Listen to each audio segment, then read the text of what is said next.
برادران اسلام، معزز سامعین حضرات، سچائی دنیا میں ایک بہت بڑی طاقت۔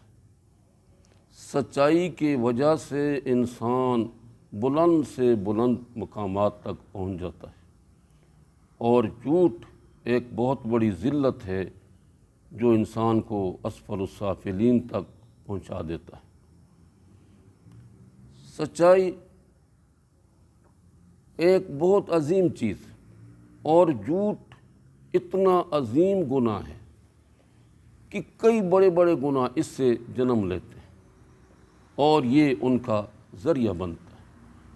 اگر انسان یہ تہیہ کر لے کہ جھوٹ نہیں بولے گا تو بہت سے گناہوں سے بچ جائے گا، اور اگر انسان پرواہ نہ رکھے، جھوٹ بولتا رہے، تو اور بڑے بڑے گناہ اس سے سرزد ہوں۔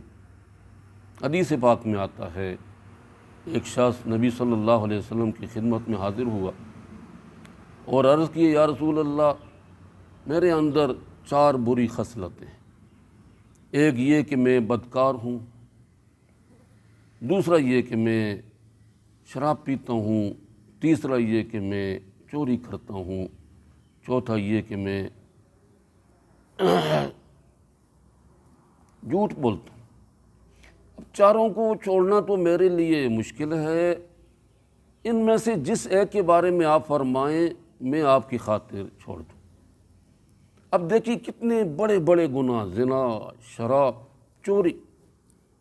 حضرت صلی اللہ علیہ وسلم نے فرمایا کہ جھوٹ نہ بولا کر۔ چنانچہ اس نے پکا وعدہ کیا کہ آئندہ جھوٹ نہیں بولے۔ اب جب رات ہوئی تو شراب پینے کو اس کا دل چاہا، پھر بدکاری کرنے کے لیے آمادہ ہوا۔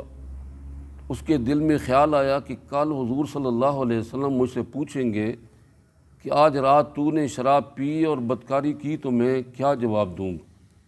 اگر ہاں کہوں گا تو شراب اور زنا کی حد لگے گی، نہ کیا تو بدعہدی ہوگی، عہد کے خلاف ہوگا۔ یہ سوچ کر وہ ان دونوں سے باز رہا۔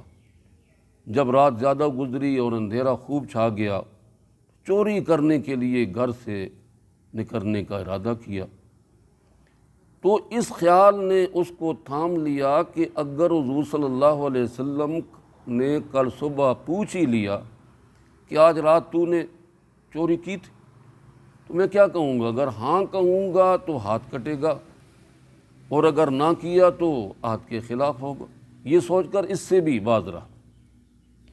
صبح ہوتے ہی جناب نبی کریم صلی اللہ علیہ وسلم کی خدمت میں حاضر ہوا اور عرض کیا، یا رسول اللہ، جھوٹ نہ بولنے کی وجہ سے مجھ سے یہ 4 بری خصلتیں چھوٹ گئی۔ حضرت لقمان حکیم کا قصہ قرآن کریم نے ذکر کیا ہے۔ ان کی نبوت میں تو اختلاف ہے، لیکن حکیم ہونا، دانا ہونا، ایک صالح نیک آدمی ہونا، اس میں تو کسی کا بھی اختلاف نہیں۔ ان سے کسی نے پوچھا کہ جس مرتبے پر ہم آپ کو دیکھتے ہیں، اس مرتبے پر آپ کو کس چیز نے پہنچایا ہے؟ تو فرمانے لگے کہ 3 باتوں سے یہ مرتبہ ملا ہے: سچ بولنا، امانت ادا کرنا، اور بیہودہ امور کو ترک۔ ایک اور موقع پر فرمایا کہ جھوٹ سے اپنے آپ کو محفوظ رکھو۔ جھوٹ بولنا چڑیا کے گوشت کی طرح لذیذ معلوم ہوتا ہے، لیکن بہت جلد جھوٹ بولنے والے کے ساتھ دشمنی کا ذریعہ بن جاتا ہے۔ بعض دفعہ انسان اس باطل خیال میں مبتلا ہوتا ہے کہ اگر سچ بولوں گا تو جانی یا مالی نقصان ہوگا، جھوٹ بول کر اس نقصان سے بچ جاؤں گا۔ پہلی بات تو یہ ہے کہ مومن کی شان ہی یہ ہے کہ سچائی کے لیے اگر اس کو بڑی سے بڑی قربانی دینی پڑے تو اس سے دریغ نہ کرے، اور جھوٹ کی راہ سے اگر بڑی سے بڑی منفعت بھی اس کو حاصل ہو، اس کو پائے حقارت سے ٹھکرا دے۔ دوسری بات یہ ہے کہ یہ خیال ہی غلط ہے کہ سچ بولنے سے نقصان ہوگا، بلکہ سچ بولنا ہی آڑے سے آڑے وقت میں ذریعہ نجات ثابت ہوتا ہے۔ ایک دفعہ حجاج ابن یوسف نے، جس کا ظلم و ستم دنیا میں مشہور ہے، حضرت حسن بصری رحمۃ اللہ علیہ کے قتل کا ارادہ کی، اور اپنے سپاہی ان کو گرفتار کرنے کے لیے بھیجے۔ حضرت حسن بصری رحمۃ اللہ علیہ کو اطلاع ہوئی تو اپنے گھر سے نکل کر حضرت حبیب عجمی جو اس زمانے میں ایک بہت بڑے بزرگ تھے ان کے پاس گئے۔ انہوں نے اس پریشانی میں دیکھا حضرت حسن بصری کو، پوچھا امام المسلمین آپ اس وقت اتنے پریشان کیوں؟ حضرت حسن بصری رحمۃ اللہ علیہ نے سارا قصہ سنایا اور فرمایا کہ مجھے کسی ایسی جگہ چھپاؤ کہ جہاں وہ لوگ نہ پہنچ سکیں۔ حضرت حبیب عجمی نے کہا کہ آپ جس طرح مجھ سے پناہ طلب کر رہے ہیں اس طرح خدا تعالیٰ سے ان کی دفیع کی دعا کیوں نہیں مانگتے؟ میرے عبادت خانے میں جائیے اور نماز میں مشغول ہو جائیں۔